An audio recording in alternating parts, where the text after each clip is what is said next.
नमस्कार सर, मेरा नाम राजू है।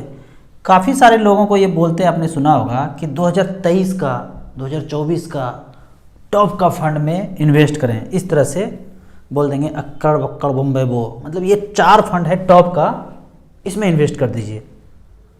अगर तो ये चारों फंड जिसने आज बोला और अगले साल यही टॉप पे हो जाए ना, तो उनके लिए कहिए निर्मल बाबा की जय, क्योंकि उन्होंने जो बोल दिया वही सच हो गया। हमने आज तक कभी ऐसा देखा नहीं कि जो इस साल टॉप पे था वो अगले साल भी टॉप पे होगा, कभी नहीं देखा। इससे बचने के लिए क्या करना पड़ेगा? इक्विटी डाइवर्सिफाइड पोर्टफोलियो में आपको पहले इन्वेस्ट करना पड़ेगा। पहले देख लेते हैं कि टॉप पे जो था क्या सच में टॉप पे हमेशा रहा है। देख लेते हैं, 1 साल का सिलेक्शन हमने किया है। 3 फंड का नाम लेते हैं, Nippon India, SBI small, IDBI small, union small. 4 जो है 1 साल में ये टॉप पे ये दिखा रहे हैं। स्मॉल कैप के कैटेगरी में 8%, 6%, 6%, 5% का रिटर्न इन्होंने पिछले 1 साल में रिटर्न करके दिया है। अब 2 साल का सिलेक्शन किया, अभी कहाँ से घुस के आ गया? क्वांट स्मॉल कैप, निपॉन पहले भी था, कैनरा रेवोको आ गया, LNT आ गया 4 में। अब इसका रिटर्न अगर देख लेते हैं पिछले 2 साल में 49, 46, 44 पिछले 2 साल में, पिछले 2 साल, पिछले 3 साल, पिछले 1 साल का मतलब क्या होता है? आज से पीछे 2 साल पहले किसी ने जमा किया था उनको 44% का रिटर्न मिला। आज से 1 साल पहले किसी ने जमा किया था तो जो रिटर्न दिख रहा है पिछले 1 साल का। आज से 3 साल पहले किसी ने इन्वेस्ट किया था तो वो रिटर्न एनुअली दिखाया जा रहा है। अब 3 साल का बात करते हैं। 3 साल का सिलेक्शन कर लिया, quant small cap, Canara Robeco, bank of India एक स्मॉल कैप नया वाला आ गया, निपॉन स्मॉल कैप पहले दूसरे पे देखे थे अभी चौथे पे आ गया। पिछले 3 साल का रिकॉर्ड देखेंगे 50%, 37%, 37%, 33%। अब बात करते हैं 5 साल का, आ जाते हैं 5 साल में। क्वांट स्मॉल कैप एक्सिस नया फंड आ गया, घुस गया, मारा होगा चौवा छक्का। इनके फंड मैनेजर ने जो स्टॉक में लगाया वो धुआंधार पारी खेल के यहाँ तक आ गया। क्रिकेट में बीच में भी यही होता है, कोई 5 पे आउट हो गया पिछले मैच में, कोई 10 पे, कोई 15 में, पता चला जो 0 पे आउट हो रहा था अगले बार जो है शतक मार के ऊपर आ गया। तो ऐसे चलेगा। आप सोचेंगे कि 1, 2, 3, 4 ले लूँ और हो जाए, नहीं, या पार नहीं लगेगा। इसलिए मैं बोलता हूँ 5 mid cap, 5 small cap, 10 fund में लगा दीजिए। कौन अच्छा कौन खराब पता नहीं, एवरेज चाहिए मुझे, 15 से 20% एवरेज चाहिए। तो 5 साल में आप देख रहे हैं क्वांट, एक्सिस, कोटक और निपॉन आ गया। SBI का नाम 5वें स्थान पे आ गया। ये 5 साल का बात है। अब 10 साल का लेते हैं तो SBI small cap, Nippon, DSP, Franklin. तो इस तरह से 10 साल में रिटर्न देखेंगे 25, 24, 20, 19 इस तरह से चल रहा है। तो इससे बचने का क्या उपाय है? आपको तो पता है नहीं कि कौन सा टॉप होगा। जो ऐसा बोलते हैं कि अगले साल का ये टॉप फंड है, मतलब फिर तो उससे ये भी दिखा लीजिए कि बेटा होगा कि बेटी होगा, वो बता देंगे, क्योंकि उनको पता है, भविष्य का पता है, तो भगवान के इक्विवेलेंट है वो। तो हो नहीं सकता है ऐसा। एक साधारण इन्वेस्टर को क्या करना चाहिए? इक्विटी डाइवर्सिफाइड पोर्टफोलियो होना चाहिए। मिड कैप स्मॉल कैप का अगर सेक्टर आप देखेंगे, मिड कैप स्मॉल कैप कोई सेक्टर नहीं है। आपने नॉर्मल फंड खरीदा इक्विटी डाइवर्सिफाइड, अब इसके अंदर सेक्टर देखेंगे तो यहाँ देखते हैं, हमने यहाँ पे SBI स्मॉल कैप का एलोकेशन लिया है, सेक्टर एलोकेशन। इस फंड ने कहाँ किया है? पहले नंबर पे लिखा है अदर्स 14%। अदर्स मतलब ऐसे जगह पे लगाए हैं जिसका पता ही नहीं है सेक्टर कौन सा है। अभी कोई एक नया कंपनी है, अपना बिजनेस कर रहे हैं, पता ही नहीं है को कौन से सेक्टर में जाना है उनको, तो अदर्स मतलब 14%। Capital goods 13%, consumer discretionary 13%, services, chemical, metal, construction, finance, textile, health care, automobiles, 12 तरह के सेक्टर में उन्होंने पैसा इन्वेस्ट किया। जाहिर सा बात है टेक्सटाइल, हेल्थ केयर में जो भी होगा, स्मॉल कैप मतलब छोटा कंपनी को पकड़ा होगा, लार्ज कैप में तो लगाया नहीं होगा। क्यों? क्योंकि स्मॉल कैप कैटेगरी में है। तो सारे सेक्टर तो हैं ही यहाँ पे, तो इक्विटी डाइवर्सिफाइड हो गया। मिड कैप में भी देखेंगे इसी तरह से सेक्टर मिल जाएगा। तो इक्विटी डाइवर्सिफाइड में लगाना चाहिए।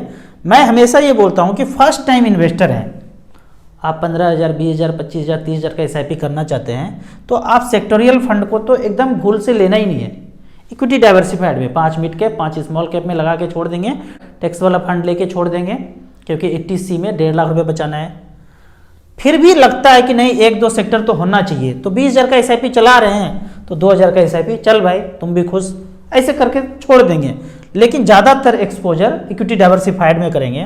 तो हमेशा मैं एक नए इन्वेस्टर को एक चीज़ बोलता हूँ कि सिलेक्शन जब भी करेंगे ना फंड का, परसेंटेज वाइज नहीं देखेंगे, 1 साल में कितना रिटर्न दे दिया, 2 साल में कितना रिटर्न दे दिया, आपको इसको नहीं देखना है, आपको एयूएम देखना है, एयूएम वाइज देखना है। 2,000 करोड़ है क्या, 3,000, 5,000 करोड़, 10,000 करोड़ है, तो उस फंड में जाएंगे, फंड मैनेजर अच्छा होगा, काफ़ी सारे इन्वेस्टर हैं वहाँ पे, एक्सपेंस रेशियो उसका कम होगा।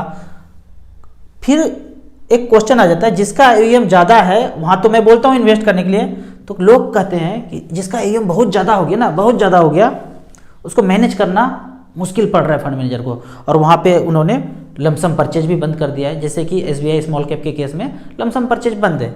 मुझे ये लॉजिक कभी समझ में नहीं आता है कि बंद क्यों कर सकते हैं, तो क्या दूसरे फंड में पैसा लगाएंगे उसी एएमसी के दूसरे फंड में, तो वो जो स्टॉक खरीदेंगे क्या वहीं पे वो स्टॉक नहीं खरीद सकते थे?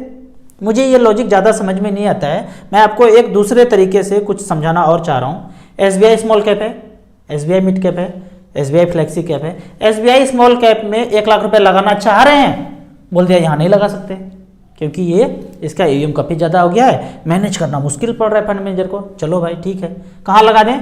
एसबीआई मिड कैप में लगा दें, हाँ यहाँ लगा सकते हैं। एसबीआई फ्लेक्सी कैप में यहाँ भी लगा, कहीं भी लगा सकते हैं। अच्छा ठीक है, चलो देखते हैं इसका चक्कर क्या है। पहला चक्कर, घन चक्कर देखते हैं। एसबीआई स्मॉल कैप का बात लेते हैं। इसका एक्सपेंस रेशियो में देखता हूँ 1.74, ठीक है। एसबीआई फ्लेक्सी कैप का बात करते हैं 1.80। एसबीआई मिड कैप का बात करते हैं 1.87। तो यहां देखते हैं एक्सपेंस कितना है।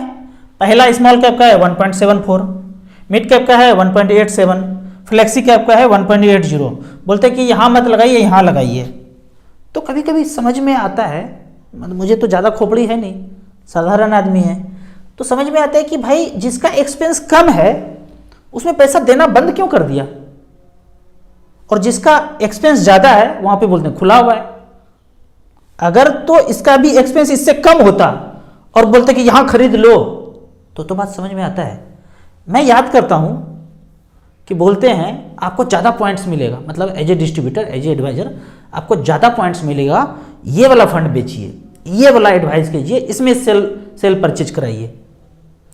तो जो भी फंड वो बोलते हैं हमारे ऊपर वाले, उनका देखता हूँ एक्सपेंस रेशियो उसका ज़्यादा है। एसबीआई स्मॉल कैप से तुलना कर लूँ, मिड कैप से कर लूँ, तो उससे एक्सपेंस इसका ज़्यादा है। अब सबका काटेंगे, काट काट के सबका हमें थोड़ा सा देंगे, उसमें बोलते हैं आपको पॉइंट ज़्यादा मिलेगा। तो हमने आज तक ऊपर वाले का सुना ही नहीं। मुझे ये समझ में नहीं आता है, जहाँ मैं अपना पैसा नहीं लगा सकता वहाँ दूसरों को मैं कैसे बोल सकता हूँ। कभी एक बात समझ में नहीं आया कि लोग ट्रेडिशनल प्लान कैसे बेच देते हैं। कोई एडवाइजर ट्रेडिशनल प्लान कैसे बेच सकते हैं? क्या खुद का अपना 10 लाख रुपया, 5 लाख रुपया वहाँ इस फंड में लगा सकते हैं? बिल्कुल नहीं लगा सकते हैं। तो वो खुद कैसे बेच देते हैं, मुझे समझ में नहीं आता है। फिर यहाँ पे मेन क्वेश्चन उभर के यही आता है कि कौन कौन से फंड में पैसा इन्वेस्टर को लगाना चाहिए। तो 5 मिड कैप और 5 स्मॉल कैप एयूएम वाइज देखेंगे। कैसे देखेंगे? वेबसाइट पे जाएंगे, एयूएम देखेंगे, 5,000, 10,000 करोड़, 2,000, 3,000 करोड़ है। इस तरह से सर्च करके आप अपना इन्वेस्टमेंट शुरू करेंगे। यहाँ पे मैं आपको एक रिकॉर्ड दिखाता हूँ कि मान लेते हैं कि आप बोलते हैं कि मेरे पास 25 लाख रुपया है। ये 25 लाख ना होके 1 लाख भी हो सकता है, 2 लाख भी हो सकता है। उस रेशियो में उसको कम कर देंगे।